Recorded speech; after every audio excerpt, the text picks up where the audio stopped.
People were proud of us. You know, we were a band from New York that was this whole burgeoning new thrash metal thing. I first met Anthrax when I was in Manowar. We were playing, and they're opening the shows for us. It was very exciting back then because there wasn't any blueprints. It was just taking your influences and seeing what you come up with. I always heard it in my head of the band that I wanted to sound like. That was the beauty of back then, you know, the beauty of all of us just creating something special. Back then, you know, everybody was into the metal brotherhood. We were just trying to get on shows at this point. There was the constantly hassling Johnny Z at shows to get signed to Megaforce.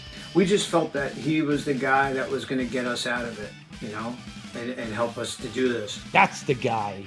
That's the guy we need to be in with. He knows what's happening.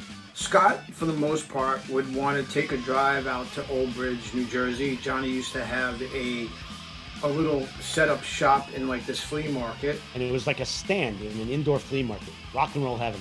I'm thinking like this could be some rad record store, you know, like Bleecker Bob's down in Greenwich Village. And you walk in, I'm like, the fuck is this place? People selling their fucking homemade needlepoint. Like, what is this? You know, Johnny was doing things. He brought Venom over for the first time, which was like so awesome. He brought Anvil, Raven. He loves these bands, and he brought them here. Like, he put his money where his ears are and brought these bands to New York. We're just like, put us on as the opener. So he was taking chances because he got it. So we would always bring the demos to Johnny, like whenever we had something new to play him. And then he brought Metallica to New York. I remember getting down there and walking in. He's like, "Oh my God," because we were friends now. And he's like, "Scott, I got this thing. Wait till you hear it. It's gonna blow your mind. I got this demo from this band, San Francisco. They're called Metallica. Do they have a record?" I goes, No, it's their demo tape. Wait till you hear this. It's mind blowing. He puts this fucking tape in. And it's just like, oh, hear the guitars, the song arrangements. It's just like the tightness of the band. I was blown away, and I fucking loved it. And at the same time, I was crazy jealous. Who are these guys? How old are they? He's like, they're the same as you guys, same age. Everything about it was better than where we were at as a band at that point, you know? Here's Johnny, like our guy, telling us, I'm bringing them to New York from San Francisco. And we're going to put them in the studio and make an album. And we're going to, you know, get them a record deal. And we're like, what? What about us? Scott asked me, would I produce a couple of songs for them? I said, absolutely, I would. By the time we had this lineup, the Fistful of Metal lineup, we were rehearsing in New Rochelle, New York, and writing a lot of music and rehearsing it and refining it. We recorded it, Soldiers of Metal. It came out so good, so good. We get up, we drive down to Jersey, because from where we were in Queens, it was like a solid hour 15 to drive down there.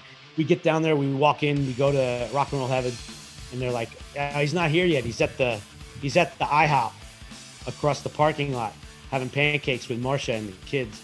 I was like on a mission, but I was also panicking. It was slipping through our fingers. Like, he's going to get too busy with Metallica, because it was obvious that was going to happen. I mean, we had just played 3 or 4 shows together. You already saw. I mean, the shows were packed. The reaction of the audiences, we already knew. We need to get on this fucking train. And so we went to the IHOP, and we walked over to his booth. He's like, "Oh, Scott, Danny, like, what are you doing?" You know, the audacity of these guys, you know? They're like, "Oh, we brought you that demo again. We brought you another copy in case you needed it." They come to me, and they're really disturbing me. They really got on my nerves when they came to me at that House of Pancakes. He goes, I think it's really good. I'm like, how good? Like, are we ready? Are we ready? Like, are we going to do this? He's like, by the way, we're eating pancakes. You know, like, can we finish breakfast? But they said to me, Johnny, this is produced by Ross the Boss. Now, I knew Ross very much from Manowar. And I was very, very impressed that Ross would do something for them. Scott was hounding John Z about signing the band. Sign us. So I said, I'll give it a real special listen. And that was Soldiers of Metal. And John Z signed them. Now that Soldiers of Metal single really knocked my socks off and showed a vast improvement in where the band was heading. The more we wrote, the better Danny got. Got signed to Megaforce Records because Johnny Z saw something in us. he could tell that we were really starting to latch on to something here. I mean, we were, an original band. And it was time then to say, okay, guys, let's put you in the studio. Let's give you a shot. And that's what happened. And the story about Anthrax in the studio is a whole other story.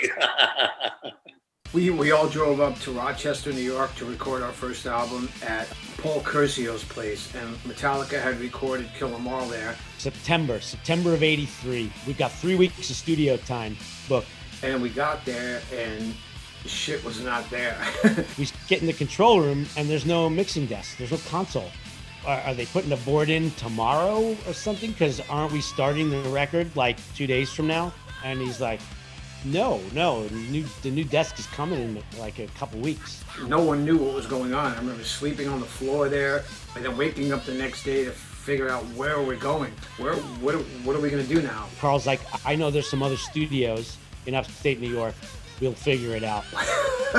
I don't even know how Carl fits in the equation, but all of a sudden it was like Carl from the Rods is going to produce the record. I don't know if Carl had that kind of prestige or anything.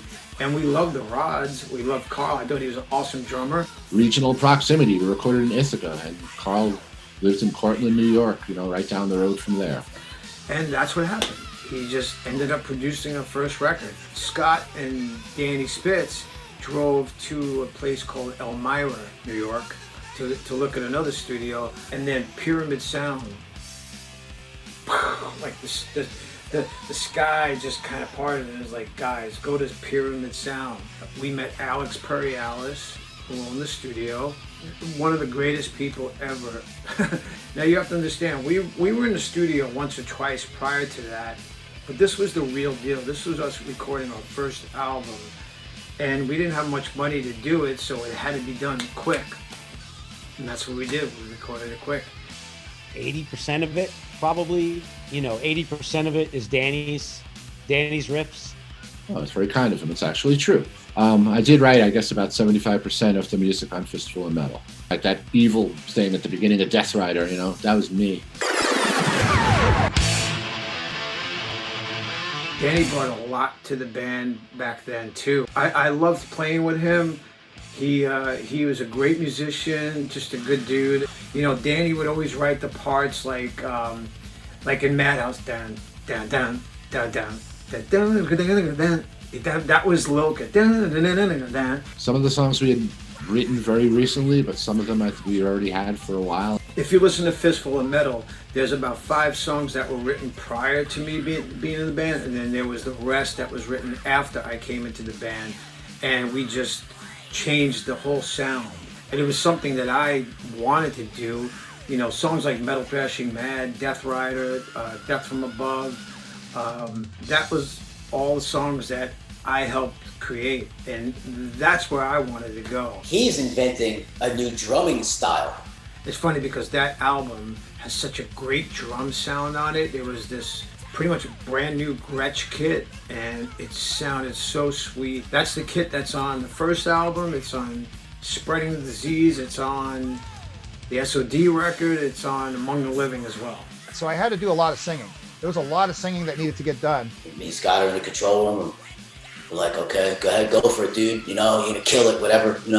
Goes in the booth, and he sang like half a line of one of the songs. He stopped. It took a long time to get some of that stuff done. And he goes, Spitz, I read an article once that Halford sings just 1 or 2 words at a time, so that's the way I'm gonna do this, so shut the fuck up. I was not at a place where, I am today, where I would be more efficient in terms of the time in the studio, knowing how to approach that. I think it became apparent to us, even at that moment in the studio, I think we already realized we were going to have a problem. Neil Turbin, the singer on the first album, I always loved his voice.